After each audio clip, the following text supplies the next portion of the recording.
आईचं तोंड भरून वर्णन केलं जातं, आईला मायेचा सागर म्हटलं जातं, आईला नभीची चांदणी म्हटलं जातं. अवश्य आहे महाराज, आई मायेचा सागरच आहे.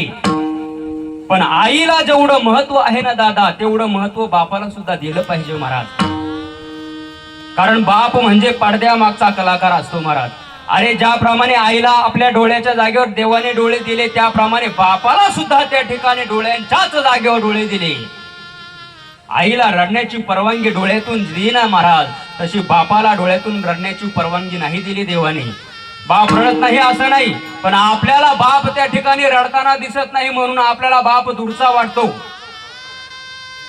बाप आपल्याला त्या ठिकाणी काम सांगतो, मारझोड करतो, ओरडतो, म्हणून आपल्याला बाप दूरचा वाटतो. पण एक लक्षात ठेवा महाराज, अरे नारळ हा वरून कठीण जरी असला तरी पण नारळ फोडल्यानंतर आतमध्ये गोड पाणी आणि गोड खोबरं देणारा तो नारळच असतो.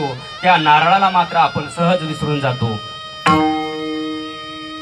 अरे फणस वरून काटेरी असतो, पण कापल्यानंतर तो आतमध्ये अतिशय अमृतासारखे गोड गरे देणारा तो फणसच असतो. त्या फणसाला मात्र आपण सहज विसरून जातो. बाप म्हणजे नेमका काय असतो हो? मे जून महिन्याचे कडक उन्हाळ्याचे दिवस असावे, 12-1चा सुमार असावा, अनहोनी पायाने डांबरी रस्त्याने चालत असावं. अरे वरून उन्हाचे चटके लागतात, खालून पाय भासतात, पायाला फोड आलेले आहे. अनहोनी पायाने रस्त्याने जात असताना त्या ठिकाणी असह्य वेदना त्या जीवाला होत आहेत. कासावीस झालेला तो जीव त्या ठिकाणी समोर बघतोय की समोर एक वटवृक्ष आहे आणि त्या वटवृक्षाच्या सावलीच्या अपेक्षेने त्या ठिकाणी तो जीव पळत जातो आणि त्या वटवृक्षाच्या सावलीत उभा राहतो. आणि त्या वटवृक्षाच्या सावलीत उभा राहिल्यानंतर त्या जीवाला जो आनंद होणार आहे ना महाराज, तो आनंद म्हणजे आपल्या घरातला आपला बाप जिवंत असल्याचा आनंद आहे दादा. आपला बाप जिवंत असल्याचा आनंद आहे. अरे तेच मे जून महिन्याचे कडक उन्हाळ्याचे दिवस असावे, अनहोनी पायाने डांबरी रस्त्याने चालत असावं. 12-1चा सुमार आहे, वरून सूर्य तापलेला आहे, वरून ऊन लागते, खालून पाय भाजतात, पायाला फोड आलेले आहे. असह्य वेदना त्या जीवाला होत आहेत. अशा वेळेला त्या जीवाच्या लक्षात आलं की समोर वटवृक्ष आहे आणि त्या वटवृक्षाच्या सावलीच्या अपेक्षेने त्या जीवाने पळत जावं आणि त्या ठिकाणी जाऊन पाहावं तर तो वटवृक्ष मात्र कोलमडून पडलेला असावा. आणि मग मात्र त्या कोलमडलेल्या वटवृक्षाकडे पाहिल्यानंतर त्या जीवाला जे दुःख होणार आहे ना महाराज, ते दुःख म्हणजे आपल्या घरातला बाप गेल्याचं दुःख आहे. अरे आहे तोपर्यंत कळत नाही आणि गेल्यानंतर मात्र मिळत नाही. बाप तो बापच असतो दादा. मुलांसाठी बाप नेमकं काय काय करत असतो? अरे स्वतःची बनियान जर फाटली तर ठिगळं देऊन नवे गाठणी देऊन ती 4-2 दिवस त्या ठिकाणी ती बनियान धारण करत असतो.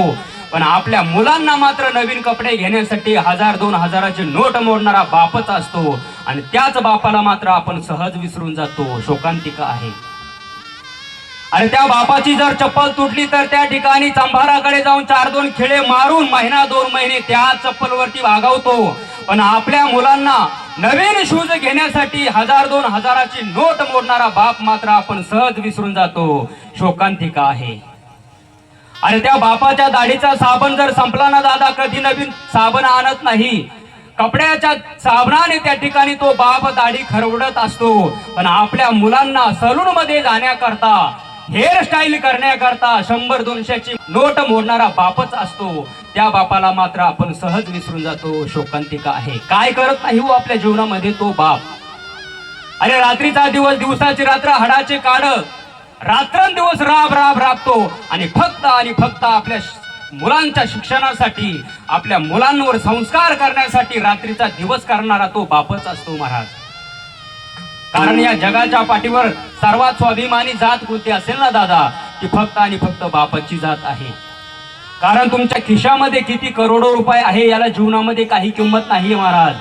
फक्त तुमचे मुलं संस्काराने किती युक्त आहे, शिक्षणाने किती प्रगल्भ आहे, याला जीवनामध्ये फार मोठी किंमत आहे. फार मोठी किंमत आहे. मुलांनी त्या बापाला भरपूर इस्टेट जे पैसा दिला पाहिजे ही अपेक्षा त्या बापाच्या अंतःकरणामध्ये कधी नसते. फक्त रस्त्याने जर जात असेल तर त्या ठिकाणी जर कोणी विचारलं ना कोणाचा मुलगा आहे, तर छाती ठोकपणाने सांगता आलं पाहिजे की हा माझा मुलगा आहे. कारण त्या बापाला काही अपेक्षित नाही, फक्त मुलांनी आपला त्या ठिकाणी स्वाभिमान टिकवावा ही अपेक्षा त्या बापाच्या अंतःकरणामध्ये असते. कारण या जगाच्या पाठीवर स्वाभिमानी जात कोणती असेल तर ती बापाची आहे महाराज. एका कवीने फार सुंदर वर्णन केले महाराज. बाप स्वाभिमानी बाना बाप कणखर कणा त्याच्या काळाचा सुद्धा लाजाळूची संवेदना त्याची पहाडाची छाती त्याचे हृदय गुलाब त्याच्या घामाच्या थेंबाना हिऱ्या मोत्याचा रुबाब बाप तलवार ढाल बाप पेटती मशाल बाप जागत म्हणून घर झोपते खुशाल. असा असतो दादा तो बाप. फक्त तो बापा असल्यानंतर कळत नाही महाराज आणि गेल्यानंतर मात्र मिळत नाही. रात्रीचा दिवस दिवसाची रात्र हाडाचे काढ करून आपल्या मुलांच्या शिक्षणासाठी ठिकाणी आपलं कर्तव्य बजावत असतो. मुलांनी शिक्षणाने समृद्ध झालं पाहिजे, संस्काराने समृद्ध झालं पाहिजे. आज खऱ्या अर्थाने हे तीनही चिरंजीव आहेत. त्या ठिकाणी महाराज ठाण्यासारख्या शहरामध्ये आपलं नाव खूप मोठं लौकिक केलेलं आहे. बापाला याच्यापेक्षा दुसरी काय अपेक्षा आहे महाराज? फक्त आणि फक्त बापाचं नाव त्या ठिकाणी लौकिक करावं याच्यासाठी तो बाप दिवसाची रात्र हाडाची काढ करत असतो. आणि असा बाप जेव्हा ज्या कुटुंबातून जातो ना महाराज, त्या कुटुंबाला किती दुःख असतं हे शब्दामध्ये कधी व्यक्त करता येणार नाही.